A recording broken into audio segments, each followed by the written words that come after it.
Hey, what's up, man? Hey, man, I'm finna tell y'all this story. I'm finna tell y'all about the last altercation I had in federal prison before I came home this time, man. And it really was the reason that I chose to never go to prison again. I told myself that I always do whatever I had to do, whether it was gonna be boring, whether it was gonna be hard, whether it was gonna whatever. I was gonna do whatever I had to do to never come to this system again, because it really just soured my taste on the whole, on just criminals and the whole gang life, the whole prison life, all that stuff. And I'm glad it did, because I think I had did a lot of time. I've been doing time since I was like 12. I had did a lot of time prior to that. And it was just routine to me. It was regular. You feel me? Nothing really shook me like that until that altercation. And it was 2 weeks out the door. So, you know, I was with the Crips. I'm hanging with the Crips, because, I'm a Crip. If y'all don't know that, I'm a Crip. I gang bang. And so I'm on main line. I'm on the main line with the Crips, man. And we owe, and I say we because we owe these Mexicans, we owe Mexicans some money, right? And anybody that knows, like, prison and stuff, federal prison especially, they know the Mexicans are the ones that bring most of the drugs in, man, They bring the stuff in. And so one of our big homies, one of the Crip, one of our leaders with the Crips, man, he's getting something from the Paisa dude. I'm gonna just call him a Paisa dude, man. He's getting something from the Paisa, right? He's racking up a big debt, right? A couple other Crips go there, but mind you, prison the debts is not really the biggest problem, because we friend each other shit all the time, man. Not everybody, we dealing with people outside the world, we dealing with other people's money. So like prison, they always give you something first before if they don't expect your people to be able to just send you 500 for a whole pack, whatever the case may be. So there was the Crips to go get some stuff, right? Mind you, I don't even know none of this. I didn't even know I know everybody has a relationship, because this is CCC. We're like in dorms. This ain't even like regular federal prison where it sells and stuff. Like, we in dorms. Anybody been there? No. Anybody been in federal holding and stuff? No. There's the sales and then there's the dorms. So we in the dorms. And I don't know that they already racking up a bunch of debt, right? So I go over there, and mind you, and I really blame all this shit on the white girl, man. I hate to say that, man, but I blame all this shit on her, man. But you live and you learn, man. You feel me? But I was dating I was with some. I'm not even dating her. I'm not saying that, man. I was with some white girl. She was supposed to be putting money on my books. I had met her while I was in jail. You know what I mean? So she was like, I was talking to her. I ain't gonna lie, I don't want to say she made me believe like she was really gonna stick around and help me out and shit, man. I allow myself to believe that she would really stick around and help me out and stuff. So I started sticking my neck out there after I met this girl, which was my fault, you heard me. But she also made these promises to me and told me she was gonna do these things and she was gonna, do this and that, So I went on a limb, and I went out there. I went on a limb with the Mexican cat, and I got some stuff, and I was doing my little thing or whatever. The white girl, all of a sudden, I'm calling her to try to get the money sent, first I called her. She said the money sent. She lied and say, oh, the money, the cash app sent. In prison we just cash app each other through the streets. She like, oh, the cash app sent. I'm like, okay, cool. It's cool what you do. Man, the next day, we can only check. We have to check. Everybody get on the phone and check at 9:40 at night, because they give you all, the whole day to get the money right and everything like that. So everybody, your last check, I do, and that will really got me in a pinch too, because I hit my last call and the bitch said, yeah, it's there. So then I had to go to bed, and I told the people it was there. The money's there. I go tell the Pisces the money's there, whatever, I go to bed. The next day, the money not there. But I'm already I'm not even tripping. I'm just saying my side of it right now. I'm not even tripping, because I had started building a relationship with this man, mind you.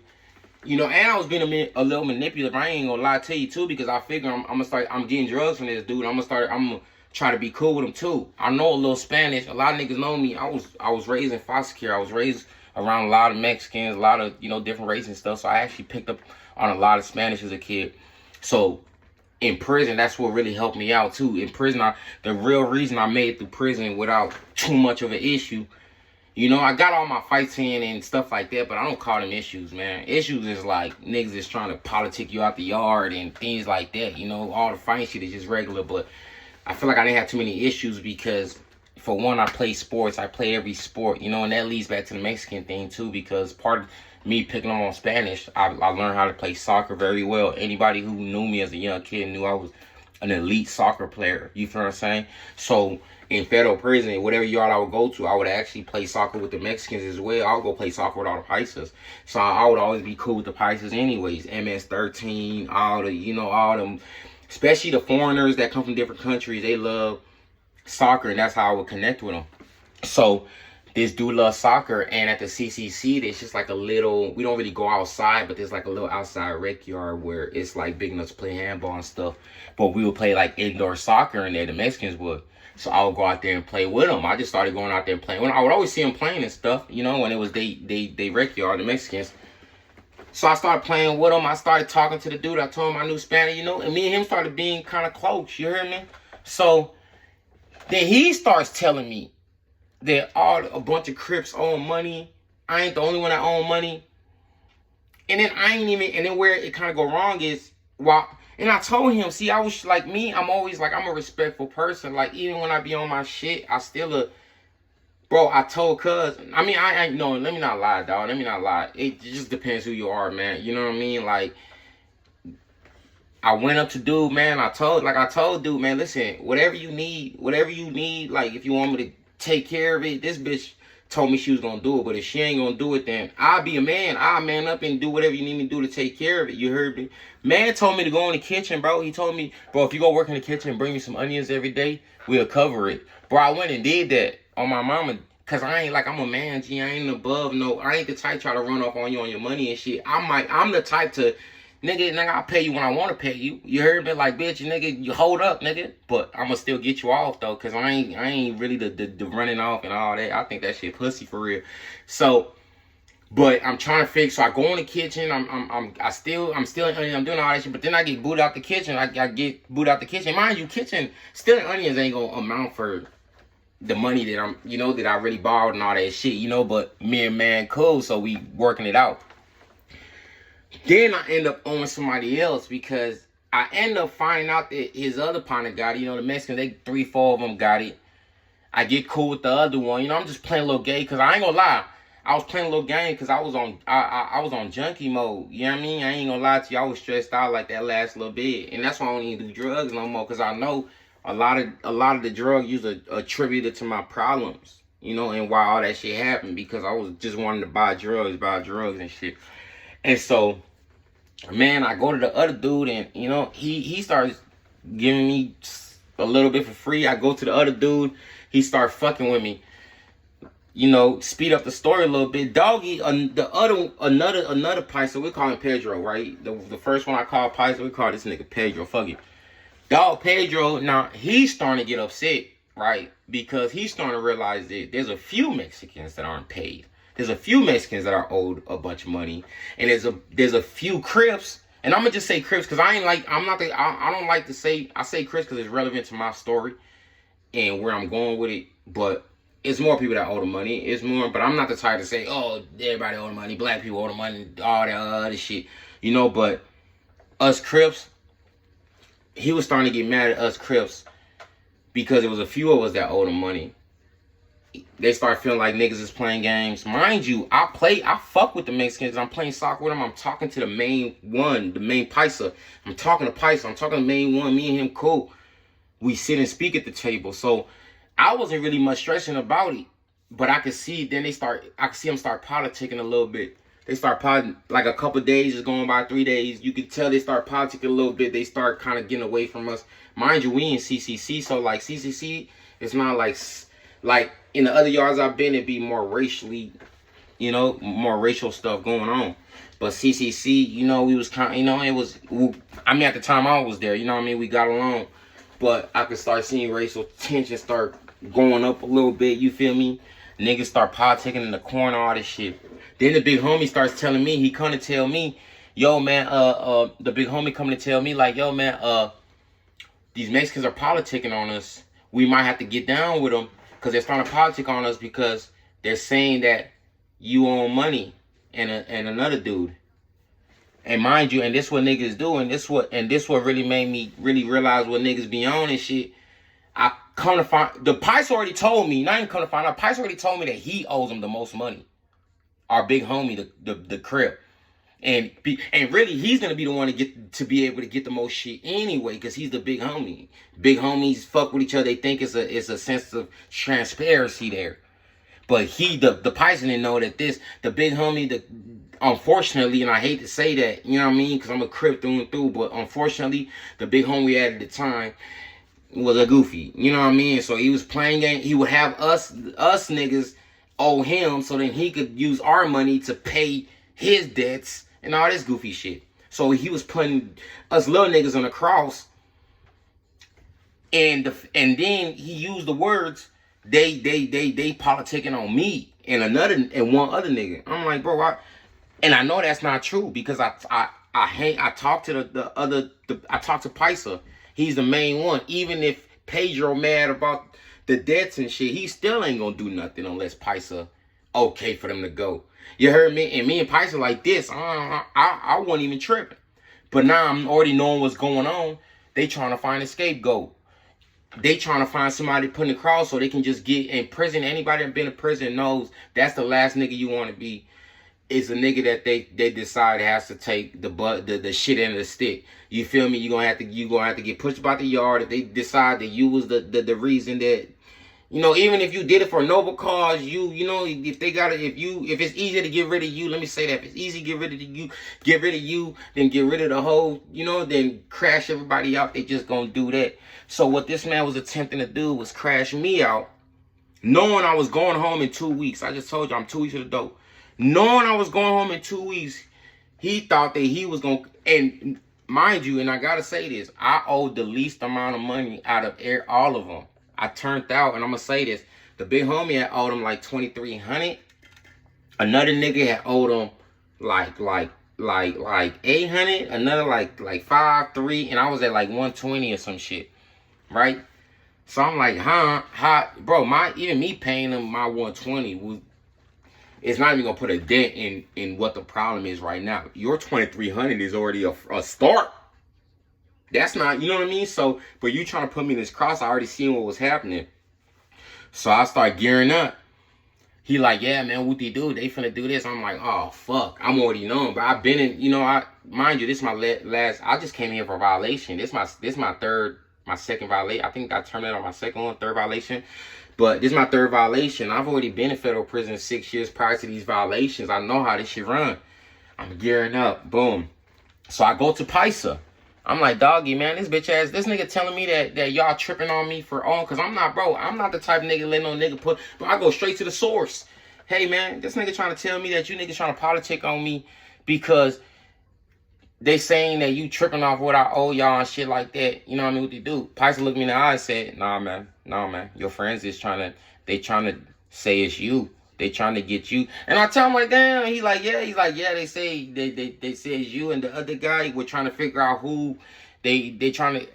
So long story short, they was trying to figure out who they wanted to discipline out of the people they owed, and the Mexicans was gonna go off of what the Crips said, and they was gonna allow the Crips to discipline them people. So my big homie was trying to choose me, even though I owed the least, and I was even cool with the niggas that we was on. He won't put me in the cross and let me get beat up in front of everybody. Let me get whooped in front of everybody.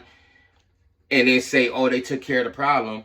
And then all good. But I ain't going like that. Because I ain't the one for that. You know what I mean? So I tell him, like, okay, cool, boom. I start walking. I see the big homie see me go talk to him. The big homie. So mind you, bro, we all watching each other. This prison, we just watching each other. Everybody feel the tension. We know stuff is going on. Everybody knows what's going on. The outside races and the races that are not in it, they in the back looking, and everybody else is in it. We just watching each other. I go talk to Doggy. I'm like, oh shit. I'm like, okay.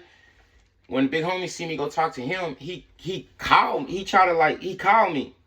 He called me like, man. So I go to him. I'm like, what's up? He like, bro, you getting a violation? I'm like, a violation for what? He like, cause you owe the Mexicans. I'm like, nigga, what the fuck you talking about? I'm like, you niggas owe the Mexicans too. What are you talking about? I'm like, bro, all you little... And I will say this. This is a part I should have probably put this at the beginning. The Crip niggas I was with was LA Crip niggas. My gang is from North Carolina, but I bang also a Dallas set. These niggas is from LA, and if you know any niggas that's from LA, you know they think they the motherland, they think they gangland, they think they make all the decisions, they think they above everything, you know? So he didn't want to put none of his people that was from gangland or from LA because, mind you, I was living in Salt Lake at the time. Right now I'm living in Waco, Texas. I was living in Salt Lake at the time, but I was doing that little bid in Nevada, and most of the niggas that was in there was from LA. You feel me? Or Vegas, and they clicked up with LA and all that old goofy shit. So they didn't want to put one of their niggas in the cross. They just figured they finna just put the Salt Lake nigga in the cross, and then the other nigga, I forgot what color. I think he was from Seattle or something. That's why they was trying to play him goofy too. One respecting his gang banging and try to put us in the cross and get it like that. You know, it wasn't nothing I was gonna do but take this violation. You feel me? So I go take this violation, but I'm already knowing I got something going on. So he like, man, you gonna take this violation? What you do? They say you on. What you do? Blase, blase. I'm like, cool, cause ain't nothing else I can say. Any nigga that tell you in prison, you gonna say, man, fuck no, what they do, man? They gonna jump me right there, and I'm gang banging, and I'm clicked up. They gonna beat me right there. It ain't. And no, I ain't. I'm gonna say that's out. So boom. So I'm like, man, I'm like, bet, fuck it. You know, I'm a man. I ain't tripping. Bro, we was taking our violations at that time in that section. We was taking it in a law library, right? We'll go in there, and mind you, bro, the COs in federal prison, a lot of niggas that been in federal prison can attest to this.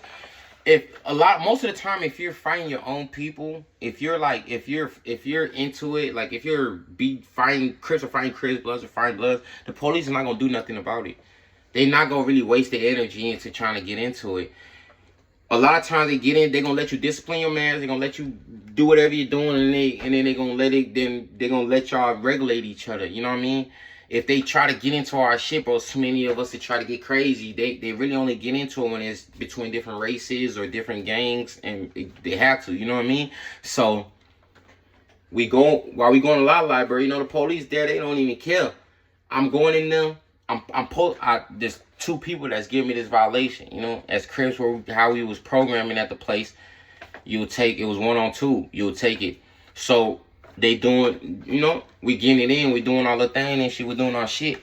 So boom, after we do our shit, nigga, I'm mad. I'm mad as hell now, cause I know they done threw me in the cross, all this shit. And me, I ain't the type, I ain't gonna lie to you, bro. I don't really take nothing laying down, G. Like I gotta get it in, and I'm already knowing. Even though I'm 2 weeks out the door, now I'm feeling like they gonna make me do something that's not gonna make me get to my house. They gonna make me do something that's not gonna make me get home, because now I have to take this violation, or I would have to check in. Either I'm taking that violation or checking in. So I had to take the violation, but then now as a man, I gotta retaliate because y'all put me in a cross, and it wasn't no reason for that. I come out the door of the law library. The big homie called me again. Doggy called me again. He like, hey, man. He like, come here. He like, Benji, come here. Man, I'm like, nigga, fuck you, nigga. I'm like, nigga, shut your bitch ass up. Nigga, fuck you. He like, what? And mind you, niggas know that. You know, I'm going against the big homie and all that shit. So I'm like, nigga, fuck you. Nigga, suck my dick. Nigga, he's a bitch, nigga.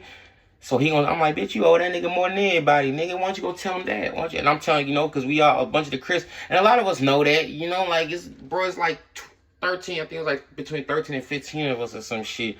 You know, we talking amongst each other. We kind of know he owe the most. We know that he's playing these games and shit. But half the time, niggas can't really do nothing because he hold the card. We can't just pick and choose. We can't just come in here and say he don't own the car no more, and he been owning this car. So, and owning the car meaning, you know, when you gang bang, you in that car. That's the car that you driving. So that's the people that you're with. So he owned it. So I can't really say nothing to him. So we couldn't really say nothing to him. You feel me? Even though we knew he was the one that was causing all this tension. So anyways, man, I'm like, dog. So I'm like, nigga, fuck you, nigga. He's a bitch, nigga. I'm like, nigga, I don't give a fuck, nigga. Whatever, nigga. Boom. He tell me, man, you must not want to go home. Mind you, niggas already know I'm going home. I don't even want to say I was going home in 2 weeks. It might have been like a week out the door, bitch. I swear. No, mind you, I was a week out I really was like a few days out the door when that happened. But I got out like a week after my release date because they fucked up my paperwork and all this little goofy shit happened. So it was around 2 weeks. But anyway, so I'm like, fuck her. I'm like, nigga, fuck you. Nigga, I don't even know you. You a bitch. You trying to tell me I don't even know you. I hate this big homie shit. I don't even know you. Fuck you. So he started, what, nigga? In the middle of the section. And this is why I tell you about the COs not really giving a fuck about shit happening between the same gang and shit. Because, bro, I'm sitting there looking at the police. These niggas start coming. They start rushing me. All the Crips start rushing me, right? Boom, they start coming slowly. Boom. I'm like, damn. I'm looking at the CO like, I don't give a fuck because I don't expect him to do nothing. But, bro, I say this because I look at the nigga, dog, and this nigga like, bro, as soon as they get close to me, dog, no, I'm skipping ahead before he even did that. So I'm walking, and they start, like, surrounding. He like, yeah, what, nigga? Fuck you, what they do? Once the niggas start hearing me talk shit to the big homie, they already start surrounding me. It's already how it goes, you know what I mean? Like, I'm talking shit to the big homie, all that shit, it's already how it go. They gonna try to get me up out of there. So I start feeling niggas surround me a little bit. We in a dorm, mind you. I told you we in dorm, we in bunks. So like niggas is like walking in between the halls of the bunks and shit. You know what I mean? So I'm like, I can't really see who's coming from where. You feel me? So I'm like, damn. So they, yeah, bitch, what, nigga? Fuck you, nigga. We gonna get you up out of there, nigga. We gonna get you up out of there. They telling me, nigga, you wanna go home? Yeah, we gonna get you home today. We gonna get you up out of here today. We gonna get you up out of here today. I'm like, damn. So I start backing up. Cuz. On my, this is my daughter, nigga. This on my daughter, nigga. Nigga, God killed me online, nigga. Bro, I'm backing up, cuz I'm telling them, like, a lot of niggas expect me to just check in. When that shit was going on, niggas was already telling me, and I will say this, some niggas was already telling me, like, bro, why don't you just check in, just go, nigga, you go home in a week, you go home in 2 weeks, bro. Why don't you just check in, bro, nigga, who cares, nigga, ain't nobody, yeah, nigga, it's, you know, niggas consider it being dishonorable, you know, for checking in and shit. Anybody knows you in prison, you ain't supposed to check in. But some niggas, the smart niggas, is telling me, like, bro, you going home and you're gonna be terminated, bro, like, who gives a fuck, nigga? You go, nigga, what they gonna tell everybody in here that you checked in and shit and you gonna be in the free world and shit. And, nigga, most niggas don't catch federal charges like that. Once you are federal parole, nigga, state, you dealing back with the state and stuff, you know? So, a lot of niggas was telling me just check it in, bro, instead of going through all this. Nigga, I'm like, nigga, man, fuck no. Nigga, I'm gonna stay in my shit, bro. I never, cause I always, and I felt like, and I will say, I felt like I kept it real my whole prison bid, bro. I did all my phase. I caught all my phase. Anybody that game ain't know the most important thing in prison is get your phase in, catch your phase, do whatever, you know what I mean? Amongst a bunch of other things. But I caught my phase. I stood tall. I did everything I was supposed to do, you feel me, during my prison career. And I was already planning on doing good when I got out, trying to do good when I got out, you feel what I'm saying? So I wasn't planning on coming back to prison, so I really wanted to end my so-called prison career, you know, without no flaws, man. That meant a lot to me, you feel me? Because even though I was considering change, I knew I was going to change my life when I got out, it still meant a lot to me to uphold these street laws and these street rules and shit that I grew up on, you feel me? So they rushing me, man. Dude, all of a sudden I see the big homie pull a knife. When I see him pull a knife, it kind of, now I got to watch the knife, so I'm kind of shocked. I'm like, damn, because now I really didn't think it was going to get this far. I thought they surrounded me. I thought maybe they might jump me, whoop me, whatever, you know what I mean? And fuck it, they going to beat the fuck out. What I thought, like, they'd beat the fuck out of me. Nigga, the police would come, you know, get my bloody ass up out of here, nigga, and we all go to the hole, and that's how it's going to go. And I stay in the hole till I go home. It wasn't really no big thing, but once I see the knife now it's about life and death. Now it's something else, you know what I mean? So I'm like trying to watch the knife. As I'm watching the knife, a nigga come from the side of the bunk and hit me my shit. Boom! Nigga just hit me my shit. So I'm like, boom. So I catch that. Another nigga hit me my shit. Boom. So I was already closer when they started like surrounding me. I was trying to when I said I was backing up, I was trying to back myself into a wall. So at least I could back myself into a corner and be able to start seeing everything in front of me and start getting in, doing my shit. But you know, they do that. I get to the corner and they one nigga get on me and then the other nigga get on me. But by the time I see the other nigga get on me, like I said, I'm thinking like, oh, they finna fuck me up, and then we finna go to the hole, whatever. I see like 3-4 other Crips grabbing them niggas, bro, grabbing them niggas, And I'm like, damn, boom, I see it. And the other Crips end up stopping it. The other Crips end up stopping, like, because what ended up really happening was the ones that was surrounding me was like the LA niggas, the LA niggas that was really close to the big homie, right? But there was a few other niggas, dog, few other niggas that was from Salt Lake. I won't say no Crips. All the niggas from Salt Lake was Bloods, let me not lie. The other Crip niggas from, I think they was from Seattle. There was some niggas from Oregon or some shit. There was some niggas from Arizona. There was some, just from the West Coast, some other Crips, nigga. Some niggas from San Diego, nigga. Shout out my nigga. I really don't want to put his name on. I don't want to put nobody's name on this motherfucker, man. Shout out my nigga from San Diego, man. Crip Street from San Diego, man. And he got a lot of rank too, and he was one of the main reasons it stopped too, because he stopped the big homie. And so a few of the other niggas that was outside of their group, nigga, already knew that this whole situation was fucked up. This whole thing was stupid. The whole shit was flawed because I ain't did shit. I was still working out with the Mexicans. I was already working out the little 120 I owed him. The nigga wasn't even tripping off that.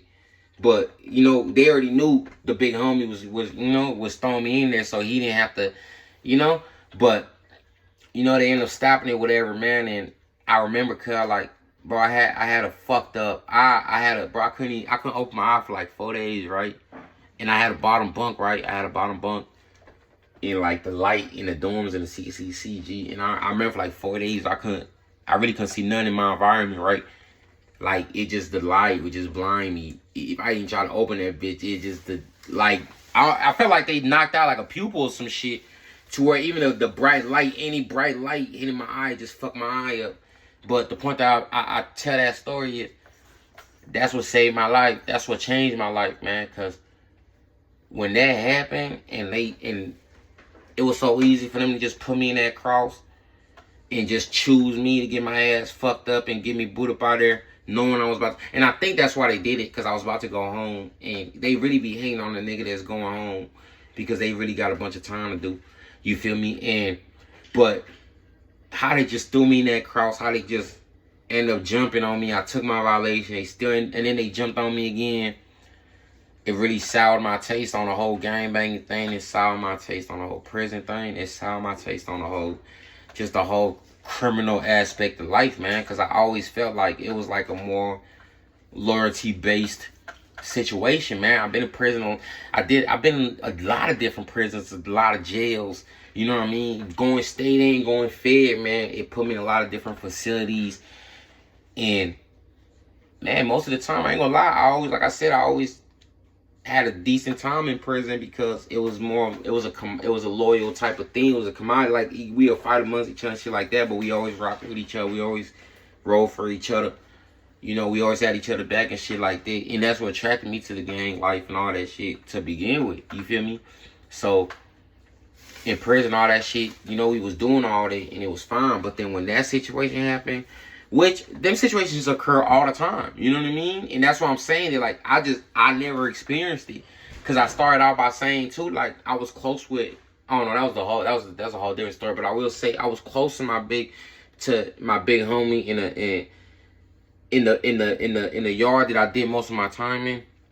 I was really close to the big homie in that yard. You feel what I'm saying? So, like, we was really close. All the Crips was close. We moved together. Even if we fought amongst each other, we'll catch our DPs, and it was cool. And we would see other situations like that would happen, but it would be with other people. It would be with the DC dudes. It'd be with the Louisiana cats. It'd be with whatever. You know what I mean? But it was never like that in none of my experiences. So when it happened to me, I was like, oh, fuck no, man, hell nah, man, I'm not risking my life for no niggas that just wake up and say they're gonna get me fucked up. And I'm like one of the ones that really go. I'm one of the ones that's, as soon as you tell me, nigga, it's up, nigga, we up there, nigga, I don't even gotta ask no questions. So it just soured my whole taste, man. But I'm gonna leave that shit at that, man. I appreciate y'all for listening to it, man. Y'all have a good day.